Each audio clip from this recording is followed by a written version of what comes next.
bangunan tua itu pertama kali ya saya merinding ini kalau cerita. Itu di kandang kuda. Di kandang kuda itu pas waktu itu saya kebangun pengen ke belakang ditemani ibu. Ibu juga sekalian sholat tahajud. Pas di kayu palangnya itu ada yang duduk di situ. Tanya sama Mbah, Mbah tadi malam saya lihat ada yang malam-malam duduk di situ, siapa? Oh, itu yang nggak apa-apa, itu yang jaga kuda. Bilangnya kayak gitu. Assalamualaikum warahmatullahi wabarakatuh. Waalaikumsalam. Salam Rahayu. Kembali lagi di channel Romit Romya yang Medeni.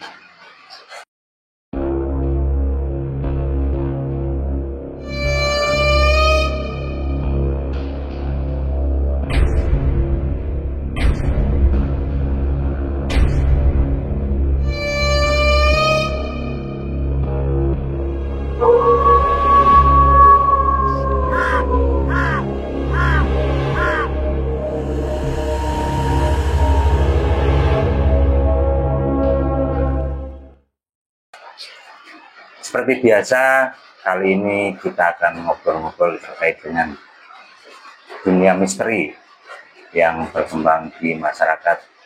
Dan terima kasih kepada sedulur Romit yang telah berpartisipasi di channel ini. Seperti biasa, kita kedatangan seorang narasumber. Narasumber ini akan menceritakan terkait hal-hal gaib dan hal-hal mistis yang dialaminya di salah satu rumah miliknya. Langsung saja kita sambut narasumber kita, yaitu Om Dodo. Selamat malam, Om. Selamat malam, Ya. Om Wiwit. Terima kasih Om Dodo Ya, dan sama-sama bersedia untuk ngobrol-ngobrol terkait dengan misteri yang dialami. Ini kisah nyata ya? Iya, kisah nyata. Iya. Bisa diceritakan Om Dodo, kira-kira apa yang mau diceritakan di channel Romit ini? Ya, jadi terima kasih Om Wiwit dan sahabat Gromit, sedulur Gromit, maaf ya. Jadi ini kisah nyata, tidak usah saya sebutkan di mana rumahnya, tapi memang ini saya alami sendiri dari waktu kecil. Suatu rumah, itu rumah kebetulan rumah yang turun temurun, yang asalnya dari mbah saya gitu ya. Jadi itu suatu rumah dibangun pada zaman Belanda, yang saya masih mengalami bentuk aslinya itu karena Bentuk serem itu ya? iya. Jadi rumah dulu itu kan antara jarak depan dan belakang kan luas sekali. Luas, ya. Terus kemudian sumurnya di luar masih pakai itu kayu ungkit gitu. Terus kemudian yang bak mandinya juga kayak kolam renang. Ya. Terus di belakangnya ada kandang kuda.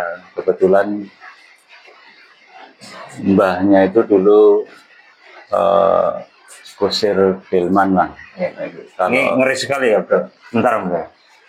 Sedulur Romit, sebelum kita lanjutkan kisah misteri dari Om Dodo ini, jangan lupa subscribe, like, dan komen, serta share video sebanyak-banyaknya.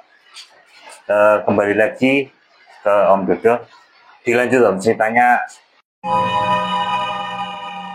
Dari saya sekitar umur 3 tahun. Umur 3 tahun itu tahun 1980 itu. Nah, dulu itu kan belum ada listrik. Masih pakai lampu templok. Nah, di pas waktu bangunan tua itu pertama kali ya saya merinding nih kalau cerita. Itu di kandang kuda. Di kandang kuda itu saya kan soalnya sering dengar kalau malam kuda meringkik terus. Nah, pas waktu itu saya kebangun pengen ke belakang ditemani ibu. Ibu juga sekalian sholat tahajud. Saya di sampingnya duduk itu merinding. Di kandang kuda kan karena ngeplong pas di kayu palangnya itu ada yang duduk di situ. Nah itu saya kan tanya pas karena masih lugu dulu kan, tanya sama Mbah tadi malam saya lihat ada yang malam-malam duduk di situ, siapa? Oh, itu yang nggak apa-apa, itu yang jaga kuda. Bilangnya kayak gitu. Nah terus ini pas perjalanan waktu lagi juga mbah saya itu dulu pas waktu suatu malam itu pergi, dia kan sukanya nonton wayang kayak gitu. Dulu kan hiburannya wayang. Nah, padahal pintu tuh ditutup semua, pintu ditutup semua. Lah, malam-malam sudah pada tidur semua. Itu kok ada suara serak-serak terus buka pintu. Iya. Nah, setelah saya ngintip dari kamar, ternyata ada yang membukakan pintu itu buat mbah masuk. Kayak gitu. Itu cerita yang kedua sebelum rumah itu dipugar. Nah, sekarang sudah dipugar, itu juga saya yang pertama kali itu pertama suara delman. Suara delman malam-malam depan rumah. Delman kencana lah kayak gitu kan. Terus saya intip, saya kan tidur di kamar depan. Saya intip kok nggak ada apa-apa, tapi kok suaranya jelas sekali. Nah, itu sebelum saya nikah. Nah, setelah saya nikah, itu kejadian yang kedua, istri dicekek sampai meronta-ronta kayak gitu lah. Terus akhirnya saya manggil mbah kan, masih hidup, masih sugeng. Terus alhamdulillah bisa diatasi. Itu yang kedua. Nah, yang ketiga itu pas itu malam sekitar jam 1:30 lah, di balik pintu antara belakang pintu sama rak piring itu berdiri sosok baju putih panjang, terus rambutnya panjang, tapi matanya tuh merah, memandang saya kayak gitu. Saya sampai gemeter lah kayak gitu. Ini yang tadinya saya mau ke belakang, akhirnya nggak jadi. Nah, setelah saya pandangi terus, itu bener apa enggak sih? Aku penasaran, bener apa enggak. Matanya tambah nyala merah. Nah, terus saya ya istighfar sama apalah, terus kemudian saya nggak jadi ke belakang, akhirnya saya tidur gitu. Om Dodo, itu rumah itu dibangun kapan ya? Itu sekitar tahun 82. Sekitar tahun 82. itu rehaban antara yang bentuk asli lugu ke bentuk yang bangunan-bangunan model tahun 80-an lah kayak gitu. Tapi sebelum tahun 80-an itu sudah ada rumah itu apa belum? Sudah, itu rumah lugu itu. Itu berarti tahun berapa dibangunnya? Katanya sekitar tahun 30-an. Sekitar tahun 1930-an. Berarti iya, masih zaman Belanda ya. Zaman Belanda ya. Rumah itu dulunya katanya ini buat markas pejuang pembela kemerdekaan. Ya itu Mbah itu kerjanya apa dulu? Dulu itu kusir delman. Oh, Jadi istilahnya dulu itu kayak juragan dokar lah. Ada 4. Saya memang masih menangi cuman 2, tapi katanya dulu punya 4. Nah itu yang 1 dipegang Mbah sendiri, yang satunya adiknya Mbah. Ya. Jadi ya untuk armada transportasi antara Balamuang Larangan. Om Dodo, flashback lagi yang tadi di kandang kuda ya itu. Kan ada sempat sosok duduk di situ. Itu bentuknya seperti apa? Jadi kayak mbah-mbah pakai celana komprang, terus apa, ikat kepala warna hitam itu. Ya. Itu memandang ke Om Dodo atau membelakangi? Enggak membelakangi. Nah, sosok itu saat itu lagi apa? Lagi itu duduk di kayu palang kandang kuda nih. Berarti menghadap ke kudanya, ya, ngawasi kuda. Sempat dengar suara apa gitu? Enggak, kalau suara ringgikan kuda tak. Kemudian sosok kuda kencana itu pernah berapa kali menyaksikan itu? Kayaknya lebih dari sekali. Saya iya lebih dari sekali. Sempat apa istilah ya? Biasanya kan malam Jumat Kliwon atau malam apa gitu? Enggak, jadi itu enggak, bukan malam Jumat Kliwon, malah kayaknya malam hari biasa. Tapi sering ya? Tapi ya sering. Padahal waktu itu sudah nggak ada kuda ya waktu itu? Ya masih. Oh masih? Masih. Cuman kan begitu saya lihat, suaranya masih kenceng, masih kayak deket, tapi kok nggak ada gitu.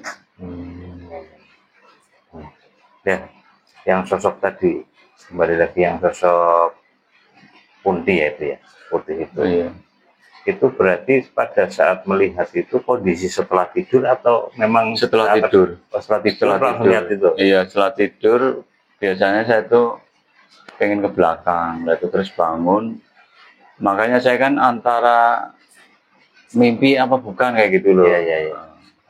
Tapi kok tak pandangi malah dia menteleng kayak gitu, malah balik mandang saya. Itu tingginya seberapa kan? Ya tinggi orang normal lah. Normal ya? Itu berarti pakaian putih semua? Pakaian putih semua, yang kelihatan kalau muka nggak kelihatan, cuma kelihatannya warna merah matanya. Mata ya? Sempat ada bunyi-bunyi apa gitu? Enggak ada. Atau berbicara apa? Enggak, cuma diem, berdiri, diem tak. Berdiri, diem. Sosok itu pernah ada yang melihat sebelumnya kan? Atau enggak? Itu yang pernah Mbak Putri. Mbak Putri pernah. Setelah saya tahu setelah saya cerita, setelah saya melihat, saya cerita, terus Mbak baru ngomong pernah lihat sosok Punti itu di sumur. Oh, di sumur ya? Kalau Mbah lihatnya di sumur. Sumurnya kan di luar lah. Mbah itu kan jualan tembakau, jadi kan sirihnya itu ditaruh di sumur, disirami gitu loh.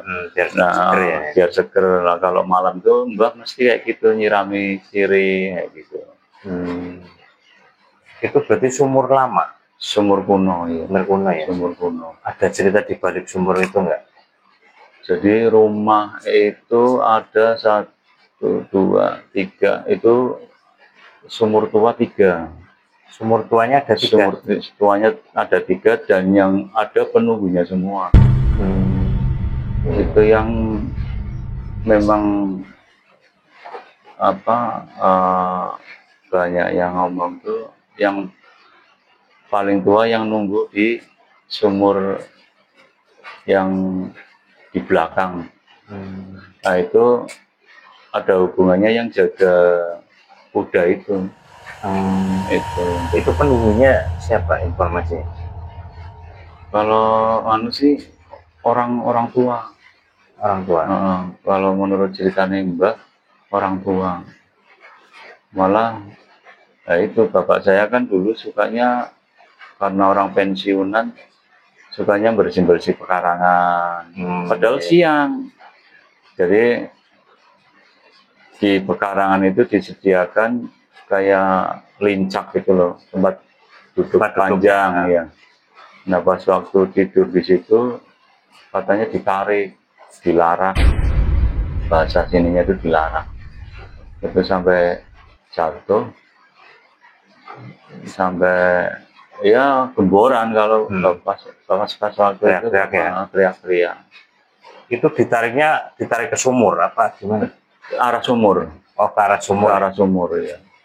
Berarti ada yang nolong atau memang enggak apa ya, mungkin baca-baca apalah kayak gitu.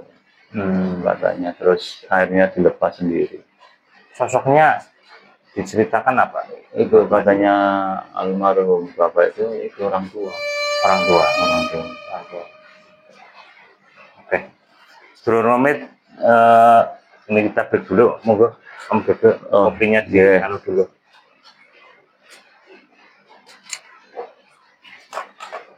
Jangan rokok ya? Ini Pak, rokok dulu. Sebentar dulu.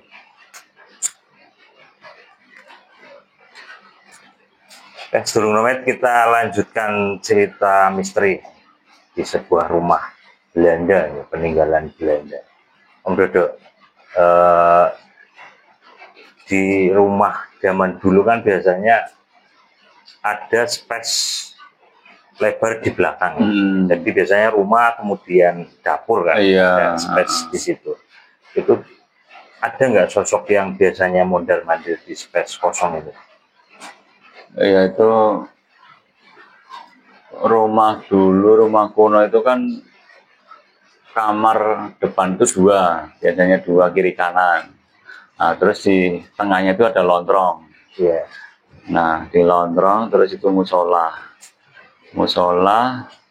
terus kamar mandi, terus kayak halaman untuk jemur padi, jagung. Nah di situ. Setelah itu kandang kuda. Nah yang sering mondar-mandir di situ yaitu yang jaga kandang itu.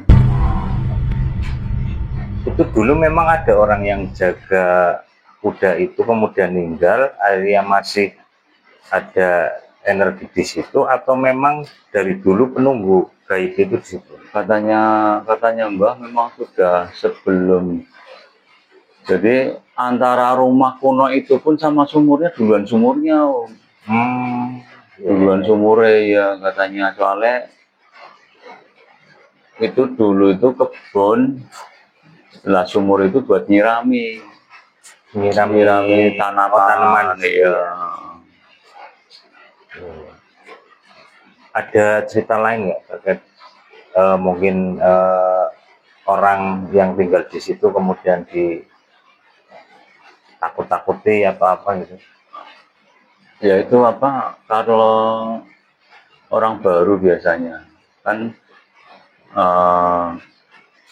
istri saya kan dulu itu istilahnya penghuni baru. Iya. Yaitu yang dicekik itu. sama oh ya sama ini yang di jam dinding yang kloneng itu loh. Nah, Itu apa istilahnya ndas gelundung apa ya. das gelundung. Itu bersemayamnya di jam dinding. Bentuknya seperti apa? Das gelundung. Kepala. Iya, gelundung. Itu istri saya sampai pingsan pas lihat, pas baru datang berapa minggu lah,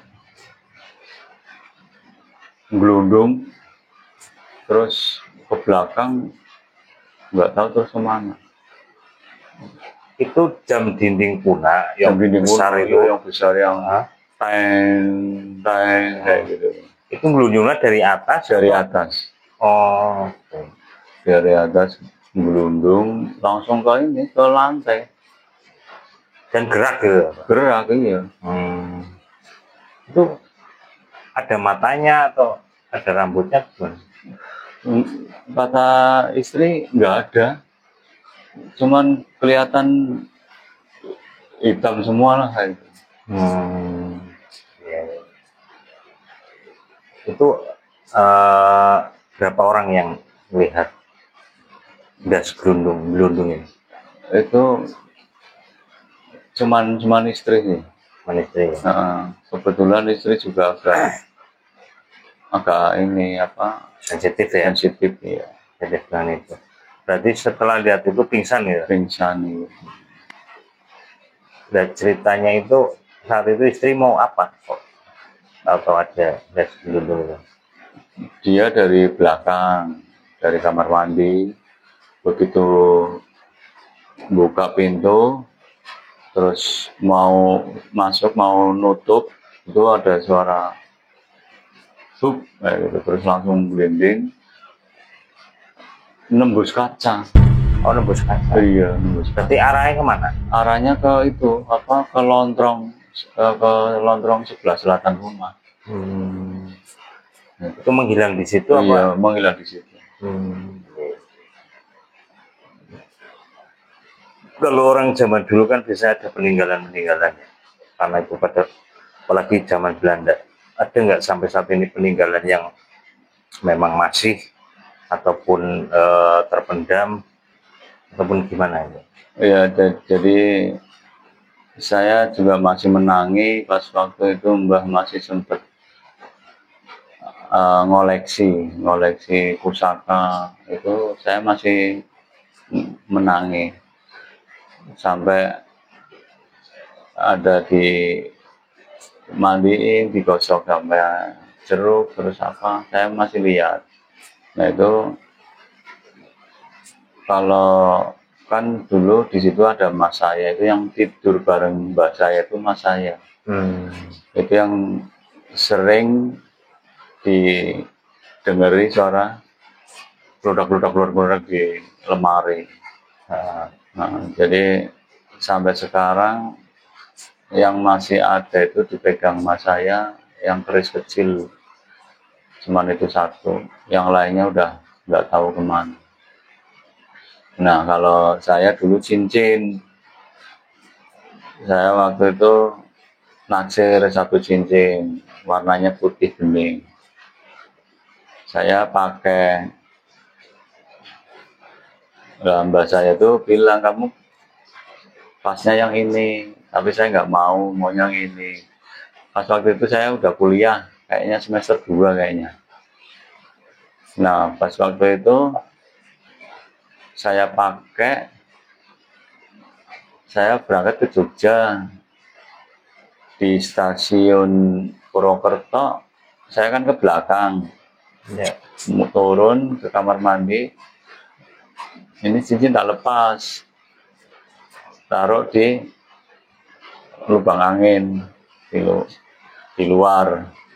Nah, setelah saya keluar, sudah selesai keluar, tak cari nggak ada. Aduh hilang nih, nanti dimarahin mbak. Sampai ke Jogja pun masih kepikiran. Ya. Sudah, saya kan sering pulang, jadi ya 1 bulan sekali itu pulang.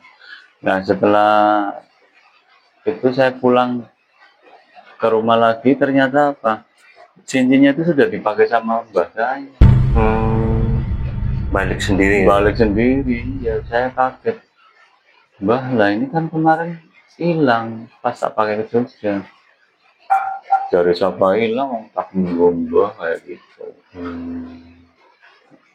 Nah, terus akhirnya saya dikasih ini yang sekarang saya pakai. Alhamdulillah, udah berapa tahun ini mak Awet ya? awet. Iya. Nah, kondisi rumah saat ini gimana? Ya rumah saat ini sekarang sudah nggak ditempati. Jadi kadang saya juga sering nengok pas sekalian nyekar ibu itu kami sore, kadang setelah nyekar terus ngontrol rumah kayak gitu. Ya sudah nggak dipakai, aura-aura itunya masih terasa sekali, terutama di musola. Di musola itu saya masuk ke ruang-ruang yang lain nggak terasa, nggak apa. Setelah masuk musola langsung merinding. Tapi sempat pas niliki itu sempat ada sosok yang memperlihatkan diri. Oh iya, pas waktu itu di lain hari, tapi masih malam Jumat, karena saya kalau hari Kamis itu pasti nyekar. Habis itu ngobrol dulu, terus malam-malam sekitar habis Isya saya pengen masuk rumah. Akhirnya ditemani ponakan sama mas saya masuk. Nah itu di belakang,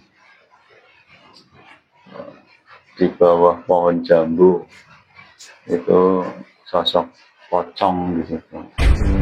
Malah saya langsung panas, badan saya langsung panas. Itu pocongnya di bawah atau di atas pohonnya? Lendean, jadi di bawah. Oh, di bawah ya. Lendean. Bentuknya pocong itu ya? Jelas sekali pocong, jelas sekali. Cuman nggak kelihatan mukanya. Membelakangi saya. Belakangi ya. Sempat biasanya pocongan ada ketawanya gitu ya? Enggak ada. Cuman apalagi sampai ketawa meneng berembet panasnya teman. Ya itu 3 orang itu lihat semua?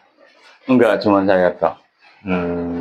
Malah pas waktu saya, aduh panas saya gitu, yang lainnya kenapa kayak gitu. Berarti cuma lihat apa sempat bersentuhan atau gimana? Enggak, jadi ngelewati. Oh, jadi ngelewati. Nah itu pas waktu ngelewati itu rasanya panas sekali, kayak kebakar punggungnya. Berarti hanya berapa menit itu lihat itu? Cepet teman, cepet banget. Enggak, ya kisaran mungkin setengah menit apa. Okay.